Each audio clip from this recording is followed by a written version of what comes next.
तिकडे राष्ट्रवादी काँग्रेस पक्षाकडून काळ्या दिवाळीचे फलक हातात घेत नागपूरच्या जिल्हाधिकारी कार्यालयात धरणे आंदोलन आणि निदर्शनं करण्यात येत आहेत। राष्ट्रवादी शरद पवार गटाकडून काळी दिवाळी आंदोलन करण्यात येत आहे। शरद पवार गट हा चांगलाच आक्रमक झालाय। सरकार विरोधात ही आंदोलन करण्यात येत आहे। शेतकऱ्यांवर काळी दिवाळी साजरी करण्याची वेळ आली असं शरद पवार गटाच्या नेत्यांनी म्हटलं आहे।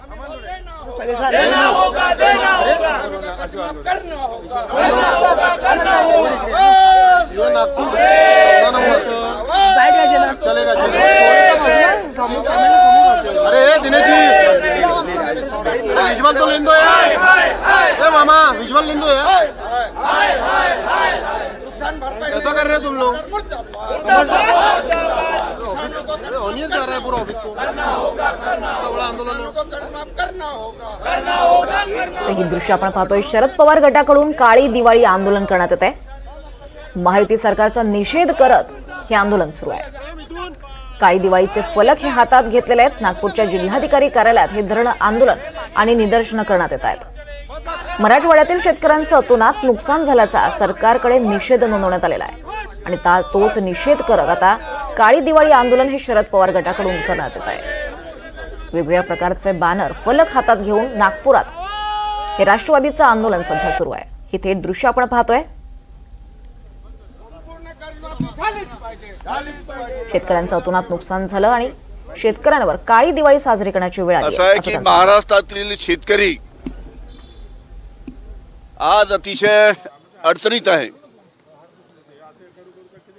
विधानसभेच्या निवडणुकीच्या वेळेस आता जे मुख्यमंत्री आहेत देवेंद्र फडणवीस यांनी त्यावेळेस महाराष्ट्रातील शेतकऱ्यांना आश्वासन दिलं होतं की भारतीय जनता पार्टीचं सरकार महाराष्ट्रामध्ये आल्यानंतर आम्ही शेतकऱ्यांचा 7-12 कोरा करू, 7-12 कोरा करू, 7-12 कोरा करू असं ठासून त्यांनी सांगितलं होतं। आता तेच देवेंद्र फडणवीस महाराष्ट्राचे मुख्यमंत्री झालेत, आज मुख्यमंत्री आहेत। आता सर्व शेतकऱ्यांची मागणी आहे की त्यांनी जे आश्वासन दिलं होतं ते आश्वासन त्यांनी पाळावं आणि लवकरात लवकर शेतकऱ्याच्या कर्जमाफीची घोषणा करावी। त्याचबरोबर जे पॅकेज जाहीर करण्यात आलेलं आहे राज्य शासनाच्या माध्यमातून 32,000 कोटीचं फसवं पॅकेज जाहीर करण्यात आलेलं आहे। या 32,000 कोटीपैकी आमच्या नागपूर जिल्ह्यासाठी फक्त 96 लाख रुपये मिळाले। 96 लाख। संपूर्ण महाराष्ट्रामध्ये प्रत्येक जिल्ह्यामध्ये अशाच पद्धतीची फसवी परिस्थिती आहे। हे फसवं पॅकेज आहे। नागपूर जिल्ह्यामध्ये संत्र्याचं नुकसान झालं, मोसंबीचं नुकसान झालं, मोठ्या प्रमाणात मोसंबीची गळ झाली, सोयाबीनवर एलोमेझॅक सारखा रोग आला त्यामुळे सोयाबीनचं नुकसान झालं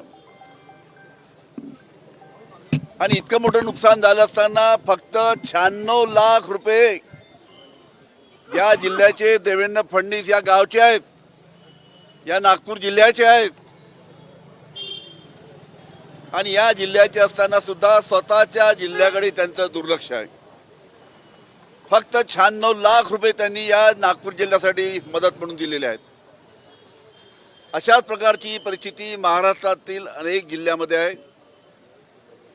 हे फसवं पॅकेज जाहीर करून राज्य शासनाने शेतकऱ्याची दिशाभूल केलेली आहे।